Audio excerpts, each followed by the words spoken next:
ಈ ವಿಡಿಯೋದಲ್ಲಿ ನಾವು ಬಹುಕೋಶೀಯ ಜೀವಿಗಳಲ್ಲಿ ಕಂಡುಬರುವಂತಹ ವಿಭಿನ್ನ ರೀತಿಯ ಕೋಶಗಳ ಬಗ್ಗೆ ಚರ್ಚೆ ಮಾಡ್ತಾ ಇದ್ದೀವಿ. ಈಗ ನನ್ನ ಬಳಿ 3 ಜೀವಿಗಳಿದ್ದಾವೆ.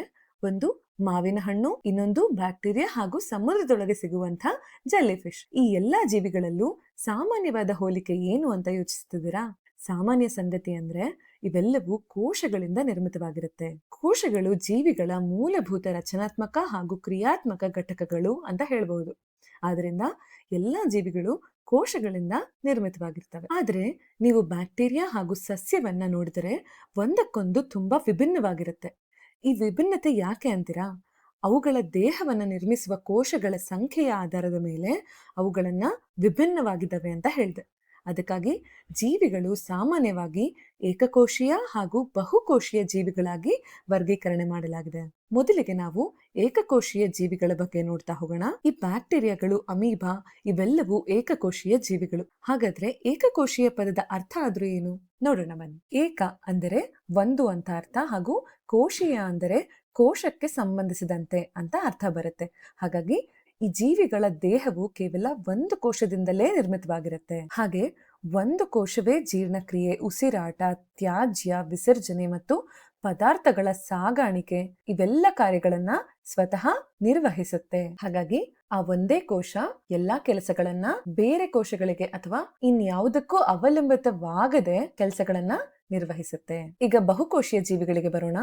ಇದಕ್ಕೆ ಉತ್ತಮ ಉದಾಹರಣೆ ಅಂದ್ರೆ ಪ್ರಾಣಿಗಳು, ಸಸ್ಯಗಳು ಮತ್ತು ಶಿಲೀಂಧ್ರಗಳು. ಹೀಗೆ ನಾವು ಕೂಡ ಬಹುಕೋಶೀಯ ಜೀವಿಗಳಿಂದ ನಿರ್ಮಿತವಾಗಿದ್ದೀವಿ. ಅವುಗಳ ದೇಹ ಕೇವಲ ಒಂದು ಕೋಶದಿಂದ ನಿರ್ಮಿತವಾಗಿಲ್ಲ, ಬದಲಿಗೆ ಅನೇಕ ಕೋಶಗಳಿಂದ ನಿರ್ಮಿತವಾಗಿದೆ. ಇಲ್ಲಿ ಬಹು ಅಂದರೆ ಅನೇಕ ಅಂತ, ಹಾಗೂ ಕೋಶೀಯ ಅಂದರೆ ಕೋಶಕ್ಕೆ ಸಂಬಂಧಿಸಿದಂತೆ ಅಂತ. ಆದ್ರಿಂದ ಈ ಜೀವಿಗಳ ದೇಹವು ಅನೇಕ ಕೋಶಗಳಿಂದ ಕೂಡ್ಕೊಂಡಿರುತ್ತೆ. ನಾನು ಹೇಳ್ದೆ ಅಲ್ವಾ, ನಾವು ಕೂಡ ಬಹುಕೋಶೀಯ ಜೀವಿಗಳ ಉದಾಹರಣೆ ಅಂತ. ಹಾಗಾಗಿ ನಮ್ಮ ದೇಹ ಕೂಡ ಕೋಟ್ಯಾಂತರ ಜೀವಕೋಶಗಳಿಂದ ನಿರ್ಮಿತವಾಗಿದೆ. ಆದ್ರೆ ಇಲ್ಲೊಂದು ಪ್ರಶ್ನೆ ಇದೆ, ಈ ಎಲ್ಲಾ ಕೋಶಗಳು ಒಂದೇ ರೀತಿಯಲ್ಲಿದಾವ ಅಂತ. ಯಾಕೆ ಪ್ರಶ್ನೆ ಅಂದ್ರೆ, ಬಹುಕೋಶ ಜೀವಿಗಳಲ್ಲಿ ನಡೆಯುವ ಎಲ್ಲಾ ಕಾರ್ಯಗಳನ್ನ ಒಮ್ಮೆ ಯೋಚಿಸಿ ನೋಡಿ. ಶಕ್ತಿ ಉತ್ಪಾದನೆ, ಆಹಾರದ ಜೀರ್ಣಕ್ರಿಯೆ, ಆಹಾರದ ಸಾಗಾಣಿಕೆ ಮತ್ತು ತ್ಯಾಜ್ಯ ವಿಸರ್ಜನೆ ಇವೆಲ್ಲವೂ ದಿನನಿತ್ಯ ನಮ್ಮ ದೇಹದಲ್ಲಿ ನಡೀತಾನೆ ಇರುತ್ತೆ. ಹಾಗಾದ್ರೆ ಒಂದೇ ಕೋಶ ಇಷ್ಟು ಉನ್ನತ ಮಟ್ಟದಲ್ಲಿ ಎಲ್ಲಾ ಕಾರ್ಯಗಳನ್ನ ಮಾಡಬಹುದಾ ಅನ್ನೋ ಪ್ರಶ್ನೆ ಬಂದೇ ಬರುತ್ತೆ. ಇದು ಯಾವ ತರ ಅಂದ್ರೆ, ಈಗ ನೋಡಿ, ಮರಳಿನಲ್ಲಿ ನೀವು ಒಬ್ಬರೇ ಮನೆ ಕಟ್ಟಬಹುದಾ ಅಂದ್ರೆ ಖಂಡಿತ ಕಟ್ಟಬಹುದು. ಆದ್ರೆ ನಿಜವಾದ ಮನೆಯನ್ನು ಒಬ್ಬರೇ ಕಟ್ಟೋದಕ್ಕೆ ಸಾಧ್ಯನಾ? ಸಾಧ್ಯ ಇಲ್ಲ ಅಲ್ವಾ? ನೀವು ಕಾರ್ಮಿಕರು, ಗುತ್ತಿಗೆದಾರರು, ವಾಸ್ತುಶಿಲ್ಪಿಗಳು, ವಿದ್ಯುತ್ ತಜ್ಞರು, ಪ್ಲಂಬರ್ಗಳು ಹೀಗೆ ವಿಭಿನ್ನ ಕೆಲಸಗಾರರನ್ನ ಒಳಗೊಂಡೇ ಮನೆಯನ್ನ ಕಟ್ಟಬೇಕು. ಅದೇ ರೀತಿ ನಮ್ಮ ದೇಹದಲ್ಲಿಯೂ ಕೂಡ ವಿಭಿನ್ನ ಕಾರ್ಯಗಳನ್ನ ನಿರ್ವಹಿಸೋದಕ್ಕೆ ವಿಭಿನ್ನ ರೀತಿಯ ಕೋಶಗಳಿರ್ತವೆ. ಈಗ ಇದಕ್ಕೊಂದು ಸಂದರ್ಭವನ್ನ ಪರಿಗಣಿಸೋಣ. ನೋಡಿ, ನಾವೇನಾದ್ರೂ ಆಚೆ ನಡೆಯೋದಕ್ಕೆ ಅಂತ ಹೋದಾಗ ನಮ್ಮಲ್ಲಿ ಮೊದಲಿಗೆ ಶಕ್ತಿ ಉತ್ಪಾದನೆ ಆಗುತ್ತೆ. ಖಂಡಿತವಾಗೂ ನಮ್ಗೆ ಶಕ್ತಿ ಬೇಕು ನಡೆಯೋದಕ್ಕೆ. ಹಾಗೆ ಸ್ನಾಯು ಚಲನೆಗಳಾಗ್ಬೇಕು. ಯಾಕಂದ್ರೆ ನಾವು ನಡೀತಾ ಇದೀವಿ ಅಂದ್ರೆ ಖಂಡಿತ ಸ್ನಾಯು ಚಲನೆ ಆಗ್ತಾ ಇರ್ಬೇಕು. ಹಾಗೆ ದಾರಿಯಲ್ಲಿ ಯಾವುದೇ ಅಡ್ಡ ಸಿಕ್ಕಿದ್ರು ಅವೆಲ್ಲದಕ್ಕೂ ಸಮನ್ವಯಗೊಳಿಸಿ ನಮ್ಮ ದೇಹ ಚಲಿಸ್ಬೇಕು. ಹಾಗಾಗಿ ನಮ್ಮ ದೇಹ ಈ 3 ಕ್ರಿಯೆಗಳು ನಡೆಯೋದಕ್ಕೆ ಸಹಾಯ ಮಾಡಬೇಕು. ಹಾಗಾದ್ರೆ ಈ 3 ಕ್ರಿಯೆಗಳು ಹೇಗೆ ನಡೀತಾ ಇದಾವೆ ಒಂದೊಂದಾಗಿ ನೋಡ್ತಾ ಹೋಗೋಣ. ಮೊದಲಿಗೆ ಶಕ್ತಿ ಉತ್ಪಾದನೆಯನ್ನ ನೋಡೋಣ. ನಮ್ಮ ದೇಹದಲ್ಲಿ ಆಮ್ಲಜನಕದ ಉಪಸ್ಥಿತಿಯಲ್ಲಿ ಗ್ಲೂಕೋಸ್ ಸಂಪೂರ್ಣವಾಗಿ ವಿಭಜನೆ ಆಗುತ್ತೆ, ಹಾಗೂ ಗ್ಲೂಕೋಸ್ ವಿಭಜನೆಯಾದಾಗ ನಮ್ಮ ದೇಹದಲ್ಲಿ ಶಕ್ತಿ ಉತ್ಪತ್ತಿ ಆಗುತ್ತೆ. ಈಗ ನಮಗೆ ಗೊತ್ತು, ಆಮ್ಲಜನಕ ನಮ್ಮ ಸುತ್ತಮುತ್ತಲಿನ ಪ್ರದೇಶಗಳಲ್ಲಿರುವಂತಹ ಒಂದು ಅನಿಲ ಅಂತ, ಹಾಗೂ ಗ್ಲೂಕೋಸ್ ಮುಖ್ಯವಾಗಿ ನಾವು ಸೇವಿಸುವ ಆಹಾರದಲ್ಲಿ ಇರುತ್ತೆ. ಹಾಗಾದ್ರೆ ಪರಸ್ಪರ ದೂರದಲ್ಲಿರುವ ಗ್ಲೂಕೋಸ್ ಮತ್ತು ಆಮ್ಲಜನಕವನ್ನ ಹೇಗೆ ಒಟ್ಟುಗೂಡಿಸಲಾಗುತ್ತೆ ಮತ್ತು ಶಕ್ತಿ ಉತ್ಪತ್ತಿಯಾಗುವ ಜೀವಕೋಶಗಳಿಗೆ ಹೇಗೆ ತರಲಾಗುತ್ತೆ? ಇವೆಲ್ಲದಕ್ಕೂ ಸಹಾಯ ಮಾಡೋದು ನಮ್ಮ ದೇಹದಲ್ಲಿ ರಕ್ತ ಕಣಗಳು.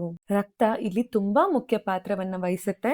ಅಂದರೆ ರಕ್ತ ಕಣಗಳಲ್ಲಿ ಕೆಂಪು ರಕ್ತ ಕಣಗಳು, ಬಿಳಿ ರಕ್ತ ಕಣಗಳು ಹಾಗೂ ಪ್ಲೇಟ್ಲೆಟ್ಗಳು ಇರ್ತವೆ. ಹಾಗಾಗಿ ಈ ಕೆಂಪು ರಕ್ತ ಕಣಗಳಲ್ಲಿ ಲಕ್ಷಾಂತರ ಕೋಶಗಳು ಇರ್ತವೆ ಮತ್ತು ರಕ್ತಕ್ಕೆ ಅವುಗಳೇ ಕೆಂಪು ಬಣ್ಣವನ್ನ ನೀಡ್ತವೆ. ಹಾಗೂ ಈ ಕೆಂಪು ರಕ್ತ ಕಣಗಳ ಮುಖ್ಯ ಕೆಲಸ ಏನಂದ್ರೆ ಆಮ್ಲಜನಕವನ್ನ ಸಾಗಿಸುವುದು. ನೀವು ಯಾವತ್ತಾದ್ರೂ ಈ ಕಣಗಳನ್ನ ನೋಡಿದಿರಾ? ನೀವು ನೋಡಿದ್ರೆ ಅವುಗಳು ಬೈಕಾನ್ಕೇವ್ ಶೇಪ್ ಅಂದ್ರೆ ದ್ವಿನಿಮ್ನ ಆಕಾರದಲ್ಲಿ ನಿಮಗೆ ಕಂಡು ಬರುತ್ತೆ. ಈ ರೀತಿಯಾದ ಆಕಾರ ಆಮ್ಲಜನಕ ಸಾಗಾಣಿಕೆಗೆ ಹೆಚ್ಚಿನ ಮೇಲ್ಮೈ ಒದಗಿಸುತ್ತೆ ಹಾಗೂ ಸಣ್ಣ ಮಾರ್ಗಗಳಲ್ಲಿ ಸುಲಭವಾಗಿ ಚಲಿಸಲು ಸಹಾಯ ಮಾಡುತ್ತೆ. ಹಾಗಾಗಿ ಇದರ ಆಕಾರ ಇದು ನಿರ್ವಹಿಸುವಂತ ಕಾರ್ಯಕ್ಕೆ ಸಹಾಯ ಮಾಡುತ್ತೆ.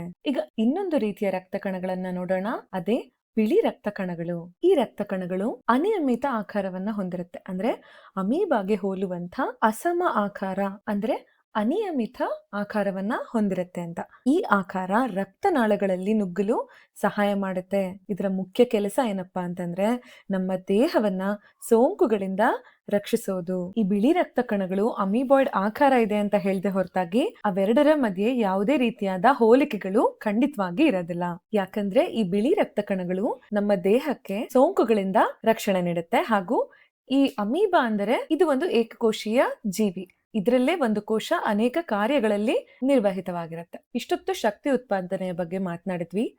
ಈಗ ಸ್ನಾಯು ಚಲನೆ ಬಗ್ಗೆ ನೋಡೋಣ. ನಮ್ಮ ದೇಹದಲ್ಲಿ ಚಲನೆಯಾಗುವಂತಹ ಅಂಶಗಳು ನಮ್ಮ ಕಾಲುಗಳು, ಕೈಗಳು ಅಲ್ವಾ? ಹಾಗಾಗಿ ಅದರಲ್ಲಿರುವಂತಹ ಈ ಅಸ್ಥಿ ಸ್ನಾಯು ಕೋಶಗಳು ಉದ್ದವಾದ ದಂಡಾಕಾರದಲ್ಲಿರ್ತವೆ ಹಾಗೂ ಅವುಗಳು ಈ ನಮ್ಮ ಕೈ ಕಾಲುಗಳಿಗೆ ಚಲನೆ ಸಹಾಯ ಮಾಡುತ್ತೆ. ಅವು ನಮ್ಮ ಕೈ ಕಾಲುಗಳಿಗೆ ಚಲನೆಯ ಸಹಾಯವನ್ನ ಮಾಡುತ್ತವೆ. ನೋಡಿ, ಇಲ್ಲಿ ಕಾಣಿಸ್ತಿದೆಯಲ್ಲ, ಈ ರೀತಿಯಾಗಿ ಕಂಡು ಬರುತ್ತೆ.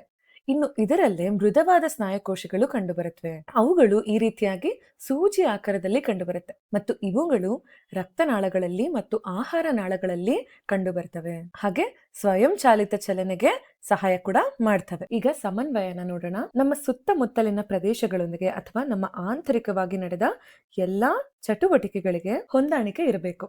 ಅದಕ್ಕೆ ಈ ನರಕೋಶಗಳು ಸಹಾಯ ಮಾಡುತ್ತೆ. ಈ ನರಕೋಶಗಳು ಬಹಳ ಉದ್ದವಾಗಿರುತ್ತವೆ ಹಾಗೂ ಅದರಲ್ಲಿ ಶಾಖೆಗಳು ಇರ್ತವೆ. ಇವುಗಳ ಕೆಲಸ ಏನಪ್ಪಾ ಅಂತಂದ್ರೆ ವಿದ್ಯುತ್ ಸಂಕೇತಗಳ ರೂಪದಲ್ಲಿ ದೇಹದ ವಿವಿಧ ಭಾಗಗಳಿಗೆ ಸಂದೇಶವನ್ನ ಸಾಗಿಸೋದು. ಈ ರೀತಿಯಾದ ನರಕೋಶಗಳು ಕೇವಲ ಪ್ರಾಣಿಗಳಿಗೆ ಮಾತ್ರ ಸೀಮಿತವಾಗಿರುತ್ತಾ?